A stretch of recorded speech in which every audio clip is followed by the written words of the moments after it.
Le retour de Jésus dans l'Apocalypse. Dans le chapitre 19 du livre de l'Apocalypse, nous voyons la description détaillée du retour de Jésus, monté sur un cheval blanc. Et je vis le ciel ouvert, et voici un cheval blanc. Celui qui le monte s'appelle fidèle et véritable. Il juge et combat avec justice. Ses yeux sont comme une flamme de feu. Sur sa tête se trouvent plusieurs diadèmes. Il porte un nom écrit que nul ne connaît sinon lui, et il est vêtu d'un manteau trempé de sang. Son nom est la parole de Dieu. Alors, un cheval blanc. Vous rappelez-vous, quand nous avons étudié les Sceaux au chapitre 6, nous avions vu que la première église était décrite comme étant montée sur un cheval blanc. Eh bien, Jésus reprend le même cheval.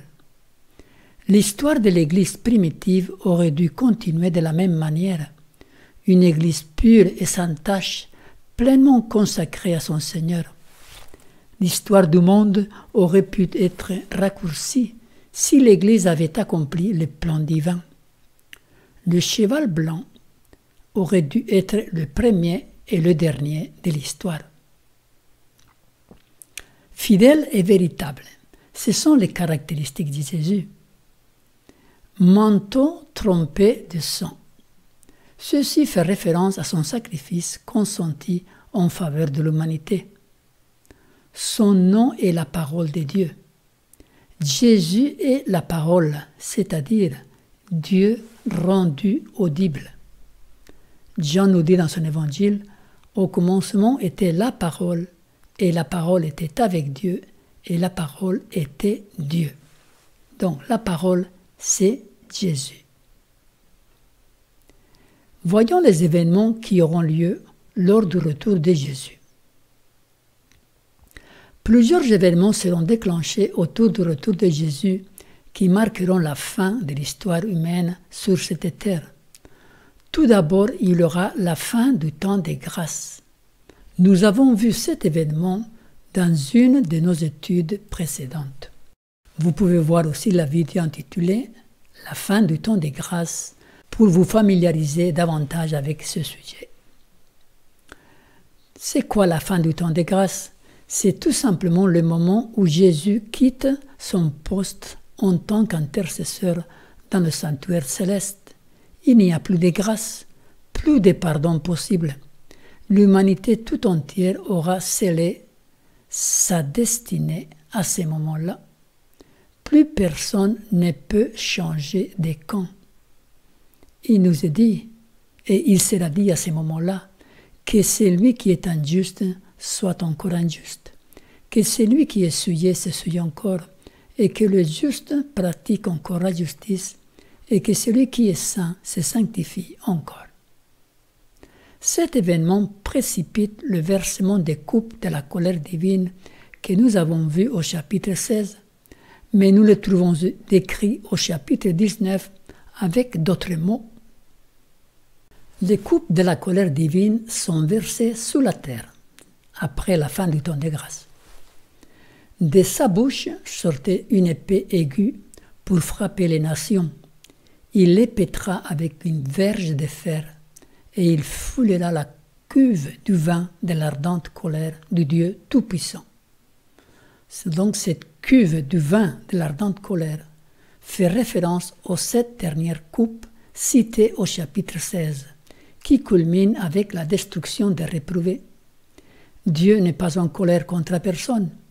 Les coupes de la colère sont les instruments dont il va se servir pour éliminer le péché et les pécheurs et pour protéger son peuple à la fin.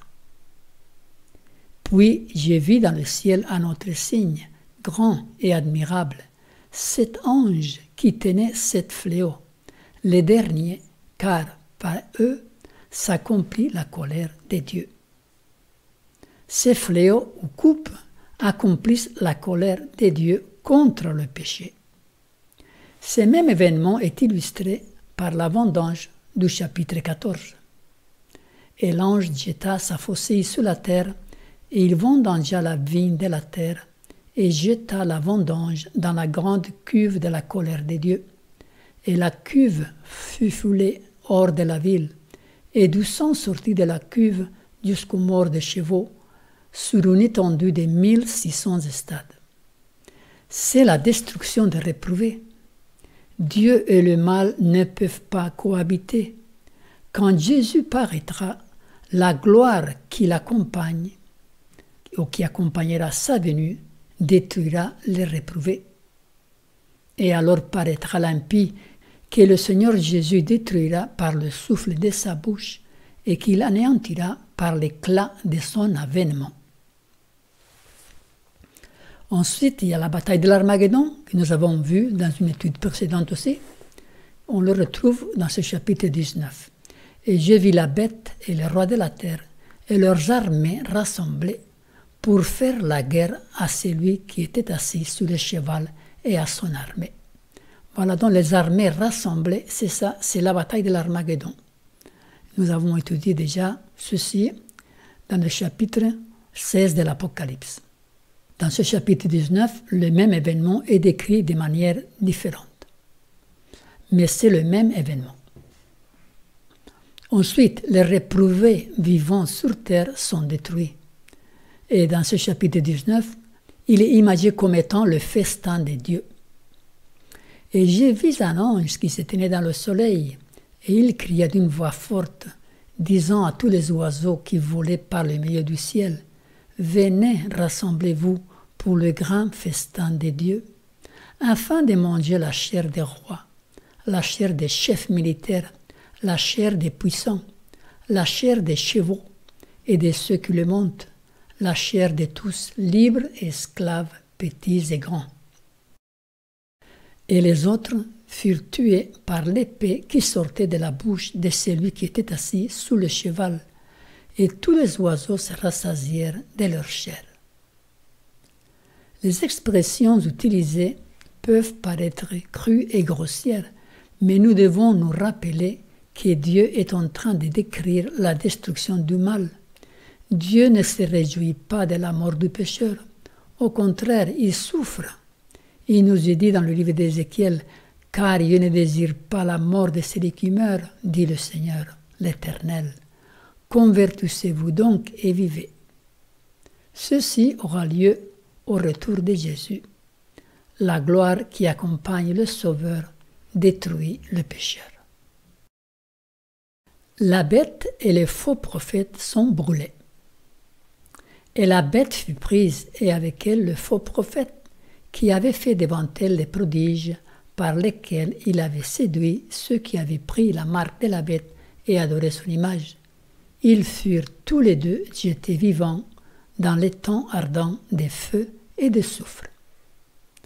Tous ces événements ont lieu pendant la même période. Le faux prophète aura joué un grand rôle dans l'établissement de la marque de la bête, par laquelle les enfants de Dieu auront été persécutés, mis en prison et certains martyrisés même. C'est pourquoi le faux prophète reçoit un tel châtiment. Ces deux entités incarnent la révolte contre Dieu. Quand il nous est dit que ces entités sont jetées dans le lac de feu, il s'agit d'une image qui convoie un message, la destruction de ceux qui se sont opposés à Dieu et à son peuple. Ce n'est pas quelque chose de littéral, puisque la bête et le faux prophète représentent des systèmes religieux et non pas des individus. Avec le retour de Jésus, l'histoire de notre terre prend fin. Le millénium n'aura pas lieu sur terre, mais au ciel. Pendant tout ce temps, la terre se trouvera dans un état chaotique. Les seuls habitants seront Satan et ses anges loyaux. Puis j'ai vu descendre du ciel un ange qui avait la clé de l'abîme et une grande chaîne dans sa main. Il saisit le dragon, le serpent ancien, qui est le diable et Satan, et il le lia pour 1000 ans. Il le jeta dans l'abîme, ferma et scella l'entrée au-dessus de lui, afin qu'il ne séduisît plus les nations, jusqu'à ce que les 1000 ans fussent accomplis. Après cela, il faut qu'il soit délié pour un peu de temps. Les images apocalyptiques ne sont pas à prendre littéralement. Quand Dieu a inspiré Jean pour écrire le livre, il lui a fait voir des images qui convoient facilement le message. Aucune de ces images n'est à interpréter littéralement. Le mot abîme fait référence à la terre dans son piteux état, après que les 7 coupes ont fait leur œuvre de dévastation. La grande chaîne n'est pas littérale, mais une image pour dire que Satan ne pourra rien faire, plus personne n'a tenté, et dans ce sens, il sera enchaîné. Et ainsi de suite. Les images convoient un message tout simplement. Jude nous dit: le Seigneur a réservé pour le jugement du grand jour, enchaînés éternellement par les ténèbres, les anges qui n'ont pas gardé leur dignité, mais qui ont abandonné leur propre demeure. Dans ces versets, nous voyons les mauvais anges enchaînés, comme Satan lui-même. Le retour de Jésus mettra un terme à la vie terrestre. Ensuite, les saints sont emmenés au ciel et, pendant le millénium, ils participeront au jugement des réprouvés. Nous verrons le millénium dans notre prochaine étude. Voici un tableau chronologique. Il y a donc la fin du temps des grâces qui déclenche tous ces derniers événements. Ensuite, il y a les coupes de la colère divine qui sont déversées sur la terre, l'une après l'autre. À la 6e, c'est la bataille de l'Armageddon. Ensuite, il y a le retour de Jésus, et c'est là qu'il y a lieu le festin de Dieu, c'est-à-dire la destruction des réprouvés. La bête et le faux prophète, comme système, en tant que système, sont brûlés ou détruits. Et ensuite, il y a le début du millénium. Donc, résumé, le retour de Jésus est décrit dans le chapitre 19 de l'Apocalypse. Les derniers événements sont repris et décrits différemment. La bataille de l'Armageddon, la fin du temps des grâces, les coupes de la colère divine, la destruction des méchants, la destruction de la bête et du faux prophète. Le retour de Jésus mettra un terme à l'histoire de notre terre. Chers amis, soyons patients dans l'affliction, car notre délivrance approche. L'apôtre Paul nous dit: « Nous ne voulons pas, frères, que vous soyez dans l'ignorance au sujet de ceux qui dorment, afin que vous ne vous affligiez pas comme les autres qui n'ont point d'espérance. Car si nous croyons que Jésus est mort et qu'il est ressuscité, croyons aussi que Dieu ramènera par Jésus et avec lui ceux qui sont morts. » Quelle merveilleuse espérance! Je vous donne rendez-vous donc pour la prochaine étude sur l'Apocalypse intitulée « Le Millénium ». Que le Seigneur vous bénisse.